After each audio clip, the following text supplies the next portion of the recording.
یہ جو ہم صدقات و خیرات اور زکوٰۃ ادا کرتے ہیں، کیا اللہ تعالیٰ کو ان کی کوئی ضرورت ہے؟ ہرگز نہیں۔ ایسا کبھی نہیں ہوتا کہ کوئی دینے والا کسی مانگنے والے سے کچھ مانگے۔ ہاں، یہ تو ممکنات میں سے ہے، کیونکہ کسی پہ کوئی تنگی کا وقت آ جائے تو دینے والا بھی لینے والا بن سکتا ہے، مگر یہ غیر ممکنات میں سے ہے کہ اللہ تعالیٰ جو تمام جہانوں کی ہر مخلوق کو عطا کرنے والا ہے، ہر کوئی اسی کا سوالی اور اس کا محتاج ہے۔ واللہ الغنی وانتم الفقراء، اللہ بے نیاز ہے اور تم محتاج ہو۔ تو جو تمام جہانوں کو عطا کرنے والا اور پالنے والا ہے، اس کو کسی قسم کا کوئی احتیاج نہیں کہ وہ اپنے محتاجوں سے کچھ مانگے۔ تو زکوٰۃ دینے سے در حقیقت ہمارا اپنا دینی اور دنیوی فائدہ ہے۔ دینی فائدہ یہ ہے کہ زکوٰۃ دینے کی وجہ سے انسان نفس کی بخیلی سے بچ جاتا ہے، ثواب کا مستحق بن جاتا ہے، اور زکوٰۃ نہ دینے کی وجہ سے جو وعیدیں ہیں ان سے بچ جاتا ہے۔ اور دنیوی فائدہ یہ ہے کہ زکوٰۃ دینے کی وجہ سے ہمارا معاشرہ ترقی یافتہ بن جاتا ہے اور امن و سکون کا گہوارہ بن جاتا ہے۔ تو اللہ کریم کو ہمارے ان زکوٰۃ کے پیسوں کی کوئی ضرورت نہیں۔ اسی سلسلے میں ایک دلچسپ واقعہ ہے کہ کسی علاقے میں ایک بادشاہ تھا، ایک نیک بادشاہ تھا۔ اسی کے ہاں ایک دیہاتی میٹھے پانی کا مشکیزہ ہدیے کے طور پر لے کر آیا۔ جب اس نے اپنا ہدیہ میٹھے پانی کا بادشاہ کے حضور میں پیش کیا تو بادشاہ نے اس کو لے کر قبول کیا، اور اس نے اپنے وزیر کو حکم دیا کہ اس پانی لانے والے کو یہ مشکیزہ ہیروں اور جواہروں سے بھر کر دیا جائے، اور اس کو شہر کے خارجی دروازے تک لے کر جاؤ اور اس کو رخصت کر کے آؤ۔ جب اس کو ہیروں اور جواہروں سے وہ پانی کا مشکیزہ بھر کر دیا گیا اور وزیر اس کے ساتھ جانے لگا، وہ راستے سے جا رہا تھا تو اس نے دیکھا کہ جگہ جگہ پر میٹھے پانی کے چشمے بہہ رہے ہیں۔ تو اس نے جب یہ دیکھا کہ بادشاہ کے ہاں میٹھے پانی کی کوئی قلت نہیں ہے تو وہ پیچھے پلٹا اور بادشاہ کے حضور میں آ کر اس نے جو اس کو بادشاہ نے جو ہدیے دیے تھے، تحائف دیے تھے، ہیرے اور جواہر، اس کو واپس رکھ دیا، اور اس نے کہا حضور مجھے معافی دیجیے۔ تو بادشاہ نے کہا کس چیز کی؟ تو اس نے کہا کہ میں ایک دیہاتی بندہ ہوں، ہمارے علاقے میں میٹھے پانی کی قلت ہے، تو میں نے دور کہیں جا کر یہ میٹھا پانی حاصل کیا، تو میرے دل نے کہا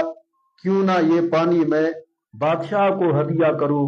کیونکہ بادشاہ کے ہاں بھی پانی میٹھا نہیں ہوگا، کھارا پانی ہوگا۔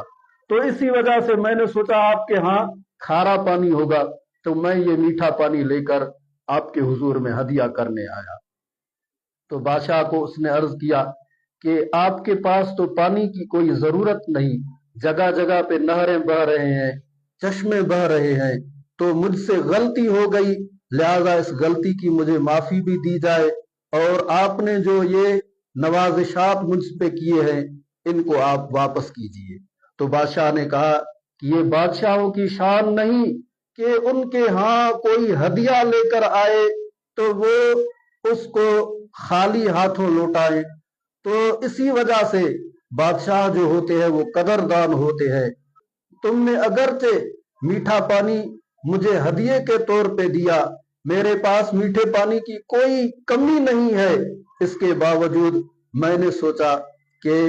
بادشاہوں کی شان کے یہ بات خلاف ہے کہ ہدیہ لانے والوں کو خالی ہاتھوں لوٹایا جائے، تو میں نے یہ تم کو ہیرے اور جواہر ہدیے کے طور پہ دیے ہیں۔ اللہ اکبر! جب دنیا کے بادشاہوں کے ہاں ہدیہ لانے والے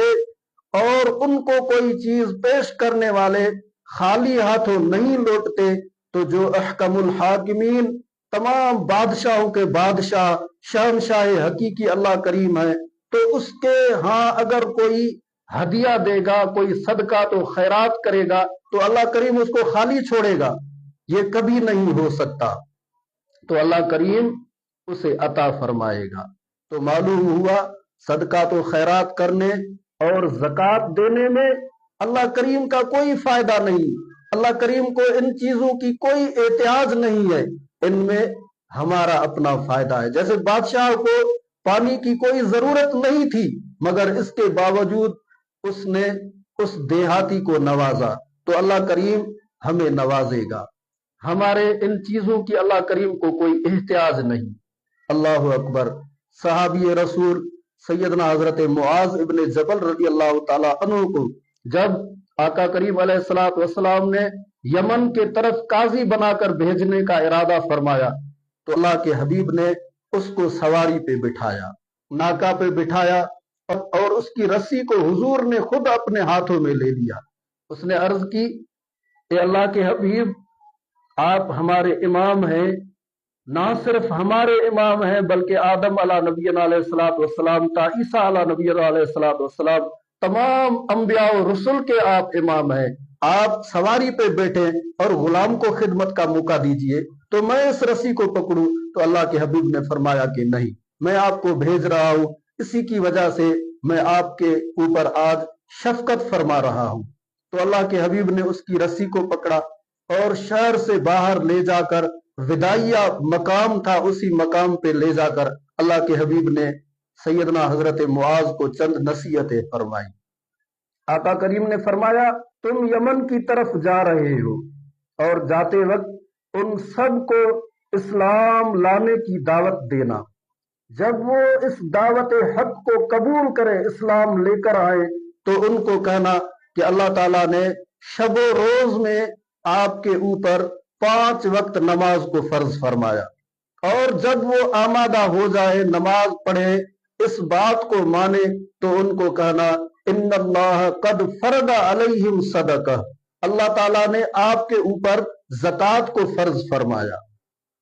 جب تم ان کو یہ کہو گے کہ اللہ تعالیٰ نے تم پہ زکوٰۃ کو فرض فرمایا، تو انسان ہونے کی ناطے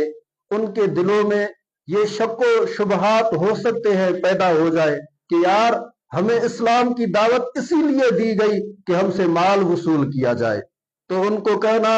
اس غلط فہمی کا ازالہ کرتے ہوئے ان کو بتانا کہ ہمارے دین کو تمہارے مال کی کوئی ضرورت نہیں، مگر یہ جو اللہ نے آپ کے اوپر زکوٰۃ کو فرض فرمایا، اس کی حکمت کیا ہے؟ اس کی حکمت یہ ہے کہ تؤخذ من اغنیائہم فترد علی فقرائہم، یہ زکوٰۃ آپ کے سرمایہ داروں سے لی جائے گی اور آپ کے غریبوں میں تقسیم کی جائے گی، آپ سے لے کر آپ میں ہی اسی دولت کو بانٹا جائے گا، اسلام اس کو اپنے پاس نہیں لے کر جائے گا۔ تو معلوم ہوا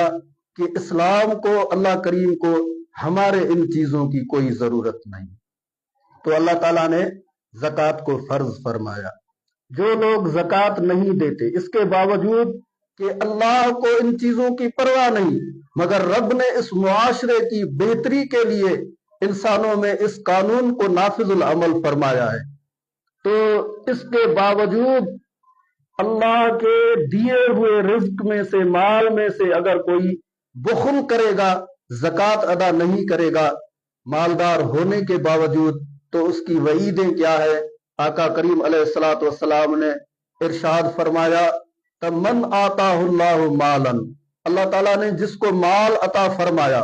فلم یؤد زکاتہ، اور وہ اس سے زکوٰۃ نہیں دیتا، تو مثل لہ مالہ یوم القیامت شجاع، حبیب خدا نے فرمایا کہ اس کا وہ مال بروز قیامت گنجے سانپ کی شکل میں اسے پکڑ لے گا، اور اس کے گلے میں توق بنا کر وہ لٹکایا جائے گا، اور وہ سانپ اس کے جبڑوں کو پکڑے گا اور اس کو ڈستے جائے گا، ڈستے جائے گا۔ علماء فرماتے ہیں کہ ایک پتلا سانپ جب اس کی عمر بڑھ جاتی ہے تو اس کا زہر اور اس کی خشکی جسم کی اتنی بڑھ جاتی ہے کہ اس زہر اور خشکی وجہ سے اس کے بال جو ہے وہ جھڑ جاتے ہیں، وہ گنجا بن جاتا ہے، اور اس کے زہر میں اتنا اثر ہوتا ہے کہ وہ اگر سبز گھاس کو اپنی پھونک مارے تو وہ گھاس جل کر راکھ ہو جائے گا۔ تو وہ سانپ بن کر زکوٰۃ نہ دینے والے کو اس کا مال ڈسے گا اور اس کو کہے گا کہ تو مجھے نہیں پہچانتا، میں تمہارا وہ مال ہوں جس کو تم نے دنیا کے اندر اکٹھا کیا تھا، بینکوں میں جمع کر کے رکھا تھا، اور اللہ کریم کا حکم ہوا، اس کے باوجود تو نے مجھ سے زکوٰۃ ادا نہیں کیا۔ تو اللہ کریم کے ان وعیدوں سے بچنے کا ایک ہی ذریعہ ہے کہ رب نے جو مال عطا فرمایا اس مال سے زکوٰۃ ادا کی جائے، تاکہ انسان ان قیامت کے خوفناک اور قیامت کے ان وحشت ناک عذابوں سے بچ جائے اور اللہ کریم کے حضور میں ثوابوں کا مستحق بن جائے۔ اللہ کریم ہمیں ہدایت کا نور عطا فرمائے اور زکوٰۃ ادا کرنے کی توفیق عطا فرمائے، اور ان باتوں پہ ہمیں عمل کرنے کی توفیق عطا فرمائے۔